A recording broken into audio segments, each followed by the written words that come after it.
بسم اللہ الرحمن الرحیم۔ آج 21واں روزہ اور آج رات کو 22ویں تراویح پڑھی جائے گی، جس میں 26واں پارہ مکمل تلاوت کیا جائے گا۔ سورت احقاف مکی صورت، اس میں 35 آیات، 4 رکوع، 644 کلمات، 2595 اس میں حروف ہیں۔ والدین کے ساتھ حسن سلوک کا اس میں حکم دیا گیا ہے۔ نیز ماں کی تکلیفوں کا ذکر کیا گیا ہے اور مدت رضاعت کو بیان کیا گیا ہے کہ دودھ پلانے کی کتنی مدت ہے، اور ماں کی شان بیان کرنے کے لیے اللہ تبارک و تعالیٰ نے بچے کو پیدا کرتے وقت جو ماں کی تکلیفیں ہوتی ہیں ان کا بھی ذکر کیا کہ وہ کس قدر تکلیفوں کے بعد بچے کو پیدا کرتی ہے۔ حضرت ہود علیہ الصلوۃ والتسلیم کے اپنی قوم کو تبلیغ کرنے کا واقعہ، قوم پر آندھی کے عذاب کا ذکر۔ جب قوم پر عذاب آیا تو حضرت ہود علیہ السلام نے اپنی قوم کے گرد ایک حصار کھینچا جس سے ان کی قوم محفوظ رہی، اور یہ آپ کا معجزہ ہے۔ آگے سورت محمد مدنی صورت ہے، 38 آیات، 4 رکوع، 558 کلمات، 2475 اس میں حروف ہیں۔ کافروں کی مثال اللہ تعالیٰ نے جانوروں سے دی، جیسے کہ جانور کھاتے ہیں، ان کو پتہ بھی نہیں ہوتا کہ انہوں نے اچانک ذبح ہو جانا ہے۔ اسی طرح کافر بھی دنیا میں عیش و عشرت کریں گے مگر ان کو خبر بھی نہیں ہوگی کہ جہنم کا عذاب ان کا انتظار کر رہا ہے۔ مومنین کے لیے دودھ اور شہد کی نہروں اور کافروں کے لیے کھولتے ہوئے پانی کا ذکر کیا گیا ہے۔ منافقین یا یہود جن کے سامنے آیات آ چکی تھیں اور نشانیاں واضح ہو چکی تھیں، وہ پھر بھی ایمان سے پھر گئے، ان کا ذکر اس آیت میں کیا گیا ہے۔ آگے کفار نے جنگ بدر کے موقع پر راستے میں جو اونٹ ذبح کیے تھے اور کھانا کھلایا تھا، اللہ تعالیٰ نے فرمایا کہ وہ سب ضائع ہو جائے گا، کیونکہ اللہ کے خلاف جو کچھ بھی خرچ کیا جاتا ہے اس کا کوئی بدلہ قیامت کے دن نہیں ہوگا، وہ سب ضائع ہے۔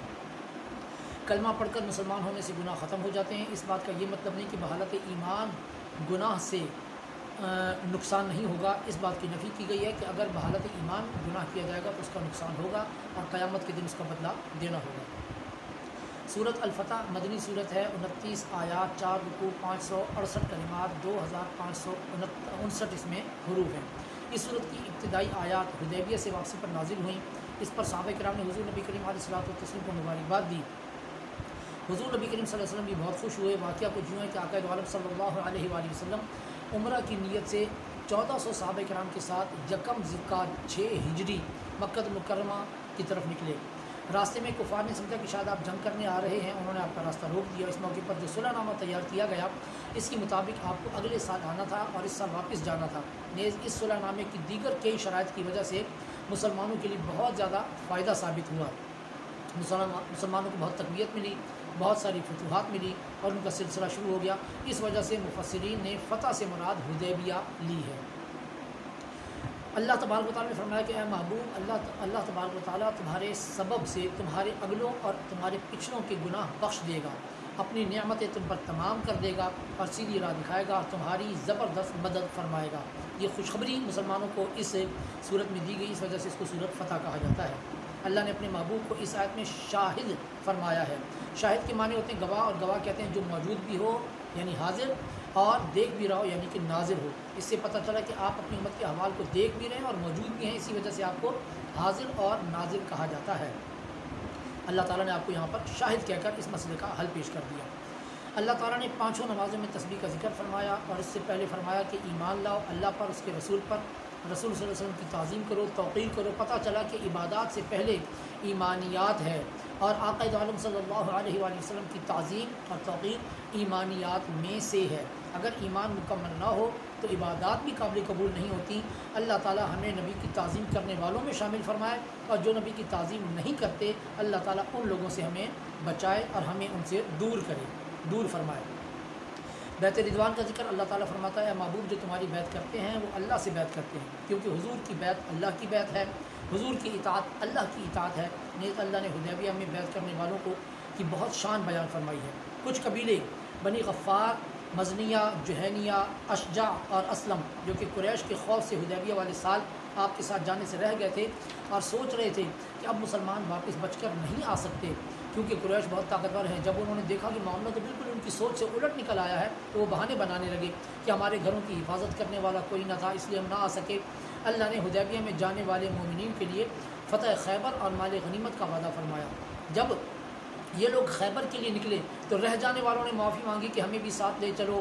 ان کی نیت اصل میں مال کی تھی، کیونکہ مال کا پہلے سے کہا گیا تھا کہ ان کو مال ملے گا، تو اللہ تعالیٰ نے ان کو ساتھ لے جانے کی اجازت نہ دی اور فرمایا تم لوگوں کو اللہ تعالیٰ ایک اور سخت لڑائی والے دن سے آزمائے گا، ایک سخت لڑائی والی قوم کے ساتھ آپ کو آزمائے گا۔ اور اس سے مراد بنی حنیفہ یمامہ ہے، جو مسلمہ کذاب کی قوم ہے، لوگ ہیں۔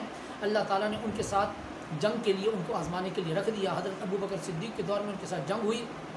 ایک قول یہ بھی ہے کہ اس سے مراد اہل فارس اور روم ہیں، جن سے حضرت سیدنا عمر فاروق کے دور میں جنگ کی گئی تھی۔ اللہ تعالیٰ فرماتا ہے کہ اگر وہ اس میں کامیاب ہو گئے تو ثواب ہے، ورنہ دردناک عذاب دیے جائیں گے۔ حدیبیہ میں بیعت کرنے والوں کو اللہ تعالیٰ کی رضا حاصل ہوئی، اس لیے ان کو بیت الرضوان والا بھی کہا جاتا ہے۔ واقعہ کچھ جو ہے کہ آقا دو عالم صلی اللہ علیہ وسلم نے حضرت عثمان غنی رضی اللہ تعالیٰ عنہ کو مکہ مکرمہ بھیجا تاکہ ان کو بتائیں کہ ہم عمرہ کرنے آئے ہیں، جنگ کرنے نہیں آئے۔ اور ساتھ ہی آپ نے مکہ کے ضعیفوں کے لیے پیغام بھیجا کہ ان قریب مکہ فتح ہو جائے گا۔ مکہ کے لوگوں نے اس سال عمرہ نہ کرنے دیا، مگر انہوں نے سیدنا عثمان غنی رضی اللہ تعالیٰ عنہ کو یہ اجازت دی کہ آپ طواف و عمرہ کر سکتے ہیں۔ ادھر مسلمانوں نے آپس میں باتیں کی کہ عثمان غنی تو خوش نصیب ہیں، عمرہ کریں گے۔ اس پر آقا دو عالم صلی اللہ علیہ وآلہ وسلم نے ارشاد فرمایا کہ عمر ہمارے بغیر عمرہ نہیں کریں گے۔ سیدنا عثمان غنی نے بھی یہ کہہ کر عمرہ کرنے سے منع کر دیا کہ میں پیارے آقا کے بغیر کبھی بھی عمرہ نہیں کروں گا۔ پھر وہاں پر ایک افواہ پھیل گئی کہ عمر جو ہے وہ شہید کر دیے گئے ہیں۔ یہ بات سن کر صحابہ کرام کو بہت غصہ آیا۔ آقا دو عالم صلی اللہ علیہ وآلہ وسلم نے تمام صحابہ کرام سے بیعت لی کہ ہم عثمان کا بدلہ لیں گے۔ آخر میں اپنے بائیں ہاتھ کو دائیں ہاتھ پر رکھ کر عمر کی طرف سے بھی، عثمان غنی کی طرف سے بھی بیعت لی۔ اسی بیعت کا ذکر یہاں کیا گیا۔ کچھ لوگ یہ کہتے ہیں کہ اگر حضور نبی کریم صلی اللہ علیہ وسلم کو علم غیب ہوتا تو آپ کبھی بھی شہادت عثمان غنی پر بیعت نہ لیتے۔ عرض یہ ہے کہ حضور نبی کریم صلی اللہ علیہ وسلم نے بیعت کے آخر میں سیدنا عثمان غنی کی طرف سے بھی تو بیعت کی تھی، یہ نظر کیوں نہیں آتی؟ اگر عثمان زندہ نہ ہوتے تو عثمان کی طرف سے بیعت نہ ہوتی، کیونکہ مرے ہوئے کی طرف سے بیعت نہیں ہوتی۔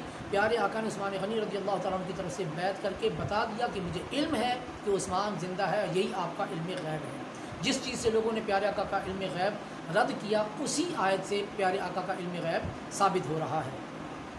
سورۃ الحجرات مدنی صورت ہے، 18 آیات، 2 رکوع، 343 کلمات، 1476 اس میں حروف ہیں۔ اللہ تعالیٰ نے فرمایا کہ اللہ اور اس کے رسول کے آگے نہ بڑھو۔ شان نزول یہ کہ کچھ صحابہ کرام نے حضور نبی کریم صلی اللہ علیہ وسلم سے پہلے قربانی کر لی، جس پر یہ آیت نازل ہوئی تو ان کو دوبارہ قربانی کرنے کا حکم دیا گیا۔ دوسری روایت ہے کہ سیدہ عائشہ صدیقہ رضی اللہ تعالیٰ عنہ فرماتی ہیں کہ کچھ لوگوں نے رمضان شریف شروع ہونے سے پہلے روزہ رکھ لیا۔ اس پر اللہ تعالیٰ نے فرمایا کہ اللہ اور اس کے رسول سے آگے نہ بڑھو۔ اللہ تبارک و تعالیٰ نے بارگاہ نبی میں حاضر ہونے کے آداب ذکر کیے۔ ارشاد ہوتا ہے کہ اپنی آوازوں کو حضور نبی کریم صلی اللہ علیہ وسلم سے پس رکھو۔ دوسرا حکم نازل ہوا کہ جس طرح آپس میں ایک دوسرے کو نام لے کر پکارتے ہو، اس طرح نہ پکارا کرو، اس سے اعمال ضائع ہو جانے کا اندیشہ ہے۔ جب یہ آیت نازل ہوئی تو سیدنا حضرت ثابت بن قیس بن شماس رضی اللہ تعالیٰ عنہ، جو کہ اونچا سنتے تھے، انہوں نے اپنے آپ کو گھر میں بند کر لیا اور کہنے لگے کہ میں تو اہل نار ہوں، کیونکہ میری آواز بہت بلند ہے۔ آقا دو عالم صلی اللہ علیہ وآلہ وسلم نے حضرت سعد رضی اللہ تعالیٰ عنہ سے حال پوچھا۔ جب انہوں نے ذکر کیا تو حضور نبی کریم صلی اللہ علیہ وسلم نے فرمایا کہ ثابت رضی اللہ عنہ تو جنتی ہیں، ان کو جنت کی بشارت مل گئی کہ یہ آیت ان کے لیے نازل نہیں ہوئی۔ اللہ تعالیٰ نے حضور نبی کریم صلی اللہ علیہ وسلم کے سامنے پست آواز سے بولنے کا جب حکم نازل فرمایا، سیدنا صدیق اکبر، سیدنا عمر فاروق رضی اللہ تعالیٰ عنہ اور بعض دیگر صحابہ کرام رضوان اللہ تعالیٰ علیہم اجمعین نے اپنی آوازوں کو اتنا پست کر دیا کہ بعض دفعہ خود حضور نبی کریم علیہ الصلوۃ والتسلیم کو ان سے پوچھنا پڑتا کہ کیا کہا تم نے۔ اللہ تبارک و تعالیٰ نے ان لوگوں کے بارے میں مغفرت اور اجر عظیم کی خوشخبری سنائی۔ اللہ تعالیٰ نے آداب سکھاتے ہوئے ارشاد فرمایا کہ حضور کے حجرے کے باہر سے آواز بھی نہ دو، بلکہ صبر کرو۔ جب حضور نبی کریم صلی اللہ علیہ وسلم خود اپنی مرضی سے باہر تشریف لائیں تو اس وقت اپنا جو مدعا ہو وہ بیان کیا کرو۔ یہ آیت وفد بنی تمیم کے لوگوں کے حق میں نازل ہوئی، جو دوپہر کے وقت خدمت میں حاضر ہوئے اور گھر کے باہر سے آوازیں دینے لگے کہ اے محمد آؤ ہمیں کچھ دین سکھاؤ۔ تو اللہ نے ان کو آداب سکھایا اور فرمایا کہ ایسا پکارنا جہل اور بے عقلی ہے۔ اللہ تعالیٰ فرماتا ہے اگر مسلمانوں کے دو گروہ آپس میں لڑ پڑیں تو ان میں صلح کراؤ، جو زیادتی کرے اس سے لڑو یہاں تک کہ باز آ جائے۔ اس آیت کا شان نزول کچھ یہ ہے کہ ایک مرتبہ حضور نبی کریم صلی اللہ علیہ وسلم اپنے دراز گوش یعنی گدھے پر سوار ہو کر تشریف لے جا رہے تھے کہ انصار کی مجلس پر گزر ہوا۔ آپ وہاں کچھ دیر کے لیے رکے، اس جگہ آپ کے دراز گوش نے پیشاب کر دیا تو ابن ابی ابئی اس نے ناک بند کر لی۔ حضرت عبداللہ بن رواحہ رضی اللہ تعالیٰ عنہ نے فرمایا حضور صلی اللہ علیہ وسلم کے دراز گوش کا پیشاب تیری مشک سے زیادہ بہتر خوشبو رکھتا ہے۔ حضور نبی کریم صلی اللہ علیہ وسلم تو تشریف لے گئے، مگر وہاں بات بڑھ گئی، نوبت ہاتھا پائی تک آئی۔ جب پیارے آقا واپس تشریف لائے تو آپ نے ان کی صلح کرائی۔ اس پر اللہ تعالیٰ نے یہ آیات نازل فرمائی۔ اللہ تعالیٰ نے فرمایا کہ مرد مردوں کی ہنسی نہ اڑائیں اور عورتیں عورتوں کی ہنسی نہ اڑائیں۔ اس کے مختلف واقعات ہیں۔ ایک تو یہ کہ حضرت ثابت بن قیس بن شماس جو کہ اونچا سنتے تھے، ان کو صحابہ کرام آگے جگہ دیا کرتے تھے۔ ایک مرتبہ لیٹ ہو گئے تو لوگوں کو ہٹاتے ہوئے آگے آنے لگے۔ جب ایک آدمی رہ گیا تو اس کو بھی ہٹنے کا کہا، تو اس نے کہا آپ کو جگہ مل چکی ہے، آپ بیٹھ جاؤ۔ دوران محفل حضرت ثابت نے پوچھا کہ تم کون ہو؟ اس نے کہا فلاں۔ حضرت ثابت رضی اللہ تعالیٰ عنہ نے ان کی ماں کا نام لے کر کہا فلاں کا بیٹا۔ یہ بات آر دلانے کے لیے کہی جاتی تھی، اس پر یہ آیت نازل ہوئی کہ ایسا مذاق بھی مت اڑاؤ۔ دوسرا واقعہ یہ ملتا ہے کہ ضحاک نے بیان کیا کہ بنی تمیم کے لوگ غریب مسلمانوں کا تمسخر اڑاتے تھے، اللہ نے ایسا کرنے سے منع فرمایا۔ یہ آیت عام ہے، کوئی بھی کسی طرح کسی کا مذاق اڑائے تو یہی حکم ہوگا، یعنی اللہ تبارک و تعالیٰ نے اس سے منع فرمایا۔ نیز ایک اور واقعہ بھی ملتا ہے کہ ام المؤمنین حضرت صفیہ رضی اللہ تعالیٰ عنہ کو معلوم ہوا کہ ام المؤمنین حضرت حفصہ رضی اللہ تعالیٰ عنہ نے انہیں یہودی کی لڑکی کہا ہے۔ اس پر آپ بہت روئیں جب حضور نبی کریم صلی اللہ علیہ وسلم کو ارشاد فرمایا کہ تم نبی زادی ہو اور نبی کی بیوی ہو، تم اس پر فخر کیا کرو۔ تو پھر آپ نے حضرت حفصہ سے فرمایا کہ خدا سے ڈرو۔ برے گمان سے بچنے کا حکم ارشاد ہوا کہ کسی کے عیب نہ ڈھونڈو اور نہ عیب غیبت کرو۔ غیبت کے بارے میں ارشاد ہوا کہ مسلمان مردار بھائی کا گوشت کھانے کے برابر ہے۔ شان نزول یہ ہے کہ جنگ پر جانے کے دوران حضور نبی کریم صلی اللہ علیہ وسلم ہر 2 آدمیوں کے ساتھ ایک غریب کو کر دیا کرتے تھے کہ وہ ان کی خدمت کرے گا، اور امیر آدمی ان کو کچھ کھلا پلا دیا کریں گے، اس طرح دونوں لوگوں کا کام بن جائے گا۔ اسی طرح 2 لوگوں پر حضرت سلمان رضی اللہ تعالیٰ عنہ کو شامل کیا گیا۔ ایک دفعہ وہ سو گئے، کھانا تیار نہ کر سکے۔ جب ان امیر لوگوں نے کھانا مانگا تو آپ نے عذر پیش کیا، تو انہوں نے کہا جاؤ حضور نبی کریم صلی اللہ علیہ وسلم کے خادم مطبخ کے پاس جاؤ اور ان سے کچھ کھانے کے لیے لے کر آؤ۔ تو انہوں نے آگے سے کہا کہ کھانا ختم ہو گیا۔ یہی بات جب دونوں رفیقوں کو بتائی گئی تو انہوں نے کہا کہ اسامہ نے بخل سے کام لیا، جو خادم تھے اسامہ، انہوں نے بخل سے کام لیا۔ بعد ازاں جب دونوں حضور نبی کریم صلی اللہ علیہ وسلم کی خدمت میں حاضر ہوئے تو پیارے آقا نے فرمایا تمہارے منہ سے گوشت کا رنگ نظر آتا ہے۔ انہوں نے کہا ہم نے تو گوشت کھایا ہی نہیں۔ حضور نبی کریم صلی اللہ علیہ وسلم نے فرمایا تم نے مسلمان بھائی کی غیبت کی ہے جو کہ گوشت کھانے کے برابر ہے۔ غیبت گناہ کبیرہ ہے، اس پر توبہ لازم ہے۔ ایک حدیث میں آتا ہے کہ جو غیبت کرے اس کا کفارہ یہ ہے کہ جس کی غیبت کی ہے اس کے لیے اب وہ دعائے مغفرت کرے، یہی اس کا کفارہ ہے۔ سورۃ کاف مکی صورت ہے، 45 آیات، 3 رکوع، 357 کلمات، 1494 اس میں حروف ہیں۔ اللہ تعالیٰ نے فرمایا ہم انسان کے دل کی رگ سے بھی زیادہ قریب ہیں۔ ورید وہ رگ ہے جس سے انسان کے جسم میں خون پہنچتا ہے، گردن میں پوشیدہ ہوتی ہے۔ جب اللہ تعالیٰ سے وہ بھی پوشیدہ نہیں ہے تو اللہ تعالیٰ سے اور کیا چھپا ہوگا۔ اللہ تعالیٰ نے ہر انسان کے ساتھ 2 فرشتے مقرر فرمائے ہوئے ہیں جو اس کے اعمال لکھتے ہیں، دائیں طرف نیکیاں لکھنے والا اور بائیں طرف بدی لکھنے والا۔ قضائے حاجت کے وقت میں اور جماع یعنی ریلیشن شپ کے وقت میں یہ فرشتے ہٹ جاتے ہیں، اسی لیے ان 2 اوقات میں بات کرنے سے منع کیا گیا تاکہ فرشتوں کو لکھنے کے لیے پاس نہ آنا پڑے۔ جب کوئی انسان نیکی کرتا ہے تو دائیں جانے والا فرشتہ 10 نیکیاں لکھتا ہے، اور جب کوئی شخص کوئی برائی کرتا ہے تو بائیں طرف والے فرشتے سے کہتا ہے کہ رک جاؤ شاید یہ توبہ کر لیں۔ آگے سورۃ زاریات مکی صورت ہے، 60 آیات، 3 رکوع، 360 کلمات، 1239 اس میں حروف ہیں۔ اللہ تعالیٰ نے مختلف ہوا کے مختلف کاموں کی قسم کھائی اور فرمایا کہ ہوا خاک اڑانے والی، بادلوں کو اڑانے والی، کشتیاں چلانے والی، بارش برسانے والی، اور یہ قسم کھانے کا مقصد یہ تھا کہ اس کی عظمت کو ظاہر ہو جائے۔ جو رب ہوا کو عظمت دے سکتا ہے وہ خود کتنی عظمت والا ہوگا، اور وہ یقیناً روز قیامت مردوں کو زندہ کرنے پر بھی قادر ہے۔ اللہ نے اپنے نیک بندوں کی علامات بیان فرمائی کہ رات کو کم سوتے ہیں اور صبح کے وقت میں استغفار کرتے ہیں۔